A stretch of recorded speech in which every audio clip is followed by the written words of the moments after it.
कि रवा माली साल 2023-24 का कौमी इक्तिसादी सर्वे आज शाम 5:30 बजे जारी किया जाएगा। वजीर खजाना मोहम्मद औरंगजेब प्रेस कॉन्फ्रेंस में इक्तिसादी सर्वे के खदोखाल जारी करेंगे। वफाकी हुकूमत रवा माली साल के लिए मुकर्रर करदा अहम माशी अहदाफ हासिल करने में नाकाम रही। माशी शरह नमू का हदफ हासिल ना हो सका, खिदमात और सनती शोबे के अहदाफ भी हासिल ना हो सके, जबकि महंगाई का मुकर्ररा हदफ हासिल ना होने का इम्कान है। तहम ज़र्रई शोबे की पैदावार हदफ से ज्यादा रही। मजीद जानते हैं डॉट न्यूज़ के नुमाइंदे ताहिर शिरानी से। ताहिर, मजीद अपडेट कीजिएगा। देखिए, जो रवा माली साल के लिए हुकूमत की जानिब से माशी अहदाफ मुकर्रर किए गए थे, उनमें से जो अहम माशी अहदाफ है वो तो हासिल नहीं हो सके, लेकिन गुज़श्ता माली साल के मुकाबले में जो रवा माली साल माशी अहदाफ की कारकर्दगी रही है वो बेहतर रही है।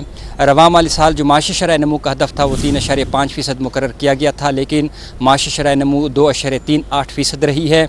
लेकिन गुज़श्ता माली साल माशी शरह नमू मनफी थी, जो इस साल मजबूत हो गई है, क्योंकि 2022 में जब सैलाब आए थे उसकी वजह से जो माशी शरह नमू थी वो मनफी हो गई थी।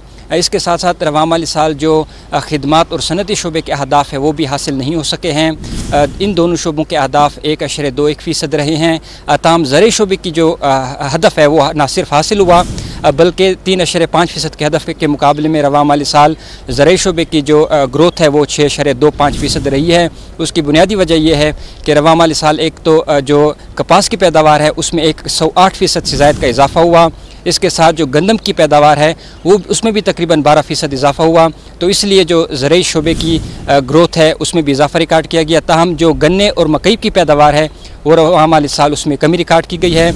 इसके साथ जो महंगाई का हदफ हुकूमत ने मुकर्रर किया गया था वो 21% था, और हुकूमत ने ये तखमीने लगाया है कि रवा माली साल औसत महंगाई 23.2% रहेगी, यानी यह हदफ भी हासिल नहीं हो पाएगा।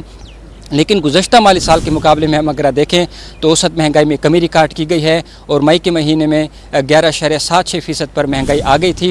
इसके साथ साथ रवा माली साल के लिए जो एफबीआर का टैक्स हदफ है 9,415 अरब रुपए, वो भी जून के महीने में अगर टैक्स हदफ हासिल करना है तो 1293 अरब रुपए एफबीआर को इकट्ठा करना होंगे, तो ये भी इंतहाई मुश्किल लग रहा है कि एफबीआर का जो हदफ है वो हासिल हो पाएगा। इसके साथ जो दरामदाद हैं, तिजारती खसारा है, बरामदाद है, वो हदफ हुकूमत बासानी हासिल कर लेगी। इसके साथ जो रवा माली साल के दौरान वफाकी हुकूमत का कर्ज़ पर इन्हिसार है वो भी बरकरार रहा, और रवा माली साल के पहले 10 माह के दौरान जो स्टेट बैंक के आदाद शुमार हैं उस दौरान 5,243 अरब रुपए वफाकी हुकूमत के कर्ज़ों में इजाफा रिकॉर्ड किया गया है।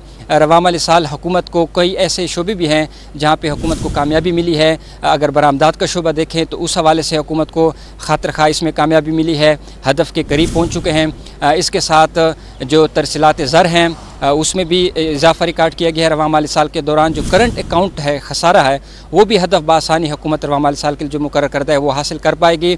रवा माली साल के दौरान अगर मजमूई तौर पर हम देखें जो मुकर्रर करदा बेशतर अहदाफ थे वो तो हासिल नहीं हुए हैं, लेकिन गुज़श्ता माली साल के मुकाबले में अगर हम जायज़ा लें तो काफ़ी बेहतरी रही है माशी सूरत हाल में, और GDP मनफी से मजबूत हो चुकी है। बेशतर जो ज़रई शोबा है उसने तरक्की की है रवा माली साल के दौरान, और आइंदा माली साल के लिए भी हुकूमत की जानिब से तवक्को की जा रही है कि जो माशी शरह नमू है वो 3.6% तक ग्रोथ करेगी, और जो इक्तिसादी सरगर्मियाँ हैं वो भी बहाल होंगी। जी, बहुत शुक्रिया ताहिर शिरानी, हमें अपडेट कर रहे थे।